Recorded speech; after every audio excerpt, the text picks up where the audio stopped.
एक फोटो है, आप देखेंगे तो कुछ फोटो ये है कि कुछ लोग खड़े हैं, एक बंदा नाव तोड़ रहा है, ये नाव बनी हुई है, इस नाव को तोड़ा जा रहा है। सुनना मेरी बात, पता नहीं ऐसा क्यों था, पर हिंदुओं का ऐसा मानना था कि हम कभी अटक नदी क्रॉस नहीं करेंगे। पाकिस्तान में अटक अटक नाम की जगह है एक, सिंधु नदी सबसे पहले मैदान में कहीं प्रवेश करती है तो अटक में जाके प्रवेश करती है, वहां पे अटक नाम की नदी भी आगे सिंधु के अंदर बाद में मिल जाती है।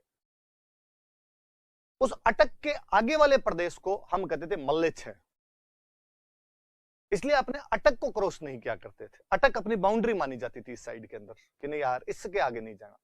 इवन अपने तो मैं आगे और बताऊंगा आपको कि 1569 में बूंदी का राजा हुआ करता था सुरजन, और सुरजन जब अकबर के साथ में संधि करता है तो संधि की शर्तों में एक लिखवाया जाता है कि बादशाह जहां कहेगा वहां मैं चला जाऊंगा, पर ध्यान रहे कि मैं अटक के आगे कभी नहीं जाऊंगा।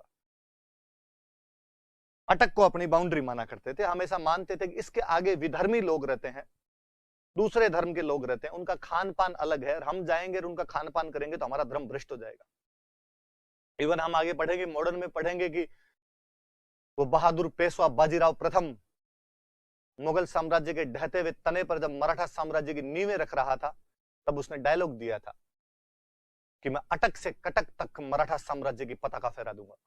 अटक पाकिस्तान में, कटक उड़ीसा में, तो पूर्व से पश्चिम की सीमा हम क्या मान रहे हैं, पश्चिम में जाके अटक और पूर्व में जाके हम कटक को मान रहे हैं। औरंगजेब के टाइम में, औरंगजेब थोड़ी कट्टर नीतियां अपनाने लग जाता है, तो कहते औरंगजेब ने ऐसा निश्चय किया कि यार भारत में इस्लामीकरण कैसे किया जाए, ज्यादा से ज्यादा लोगों को इस्लाम धर्म में कैसे लाया जाए। किसी ने उसको कहा कि यार लोगों को लाने की जरूरत ही नहीं है, यहाँ के राजाओं को बना दो, यथा राजा तथा प्रजा। यदि राजा मुसलमान बन गए ना तो बाकी वाले सारे अपने आप ही बन जाएंगे। उसने कहा ये तो दिक्कत है, ये धर्म छोड़ने के लिए तो मरे राजी नहीं है, सीधे सीधे तो इनको यूं राजी करके कहोगे लो धर्म छोड़ दो तो ये नहीं छोड़े। वो तो मान सिंह जी के बारे में है ही कि मान सिंह जी की बंगाल के अंदर पोस्टिंग थी, आमेर वाले मान सिंह की, अकबर का सबसे विश्वस्त सेनापति वो, और वहां वो एक फकीर थे, कोई मुस्लिम फकीर थे, संत थे। मान सिंह एक बार उनके पास गया हुआ और उस फकीर ने मान सिंह जी की बहुत ज्यादा तारीफें की, और मान सिंह जी को कहा कि मान सिंह तेरे में सब गुण है, बहादुर, योद्धा, निर्भीक, दानवीर, जितनी बातें हो सकती है वो समस्त बातें तेरे में है। एक हिंदुस्तान का बादशाह बनने की जो भी योग्यताएं हो सकती है वो तमाम तू रखता है, एक कमी है तेरे में, तू मुसलमान नहीं है। यदि तू मुसलमान हो तो तू हिंदुस्तान का बादशाह बने, तो इस्लाम स्वीकार क्यों नहीं कर लेता। मान सिंह ने कहा कि सारी उम्र पूछते रहे बूतों को, अब बुढ़ापे में तो क्या खाक मुसलमान होंगे, पूरी जिंदगी मूर्ति पूजा की है, अब बुढ़ापे में जाके क्या मुसलमान बनना। अगले जन्म में यदि आपके अल्लाह ने चाहा तो मुसलमान बना देगा, इस बार तो हिंदू ही रहेंगे।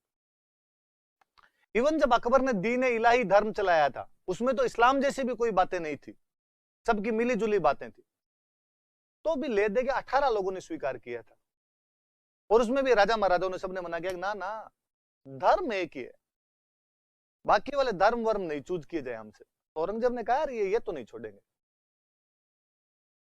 तो औरंगजेब ने एक दूसरी योजना बनाई, कैसा कहा जाए कि आक्रमण करने के लिए उधर पश्चिमी सीमा की तरफ चल रहे हैं,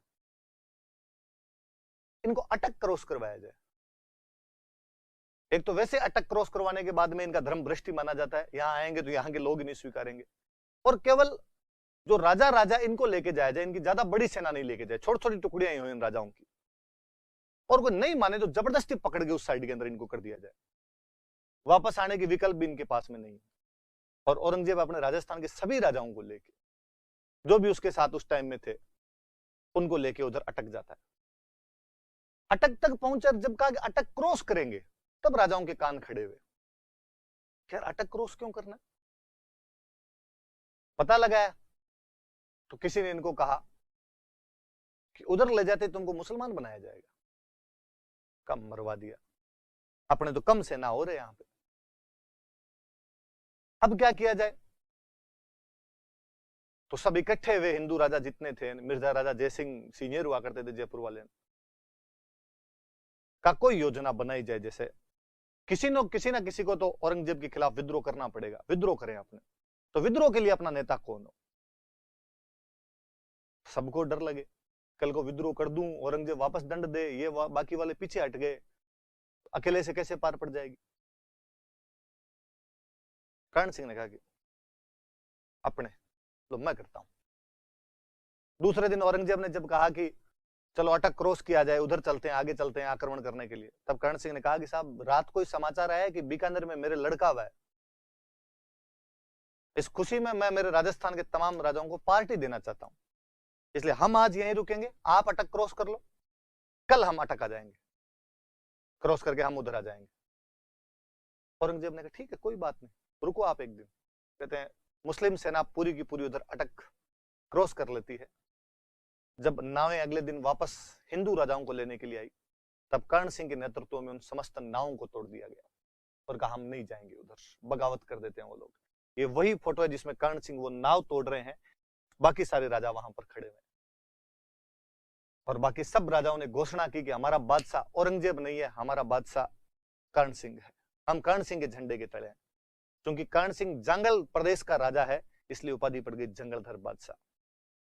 फाइनली जब औरंगजेब को पता चला, औरंगजेब को लगा सब बगावत कर गए, इस प्रकार इनको बात का पता चल गया, तो औरंगजेब ने कहते हैं अपना वो जो भी लक्ष्य था उसको टाल दिया था। औरंगजेब ने कहा बढ़ने दो, अब नहीं बनाएंगे।